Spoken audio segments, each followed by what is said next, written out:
Hey, what's going on, everybody? My name is Danny Coleman. I am running for City Council here in Columbia, representing Ward number 5. I'm doing a series of short videos highlighting the nonprofits that are in our area that I think are doing amazing work that you should know about. So without further ado, today I have with me Miss Kimberly Ladd.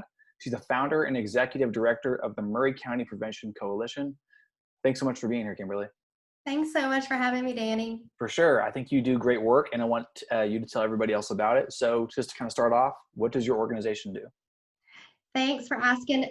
We work to grow resilience and promote mental health to prevent substance misuse in youth in Maury County.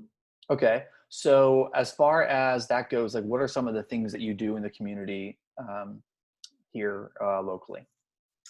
Well, Danny, we use a strategic prevention framework that allows us to engage 12 sectors of community. So when I say 12 sectors, that's anywhere from youth, parents, media, schools, different sectors of our community. Each sector has a representative, Hmm. um, and we are a collaborative, if you will, of people that implement, or we work to implement, if you will, a strategic prevention framework that uses 7 core strategies to implement the changes that we want to see. And those strategies range from providing information and building skills to providing support, increasing access to care, changing consequences, and promoting environmental change, overall policy change. All of the strategies that we implement point to answer the question, why here? Why is this happening here in our community of Maury County? So it's all about everything's pointing towards making sure that not only do we prevent substance abuse in the county, but we also do a lot of education to make sure that people know how they can start it, where does substance abuse come from, stuff like that. Absolutely. Yes. When we originally organized, and I don't want to jump ahead maybe to any other questions. Sorry, did I answer That's that question? fine. Go, yeah, it's fine. Go ahead. You're good. Okay. I was just going to say that we organized originally in March of 2018.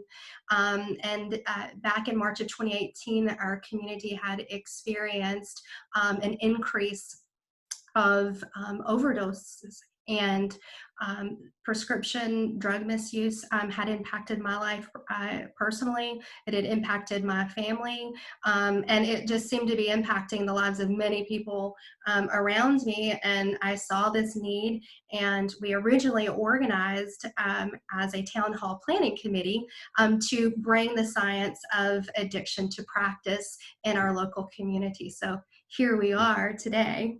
Okay, awesome. I love it. So, as far as what can our community do to support you or to join your mission? Well, like I said, we really depend heavily on those 12 community sectors to really come alongside us and grasp the body of the work, because it does take, again, a collaborative to come around the science and strategize ways in which that we can work to build a collective awareness to the underlying issues that often, again, underlying risky behaviors that often points to again, root factors, and the roots of our community is a large interest to us, so much so that it is embodied within our logo. That we look at, not just, for example, we often refer to the adverse childhood experiences that we may need to address, but we also, again, asking that question of why here, we look at the community conditions.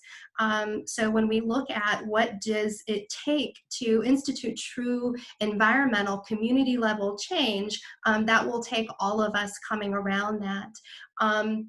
And I know we're limited on time. I would just love to invite everyone to come to our monthly meetings that happen every second Wednesday of the month at 11:30.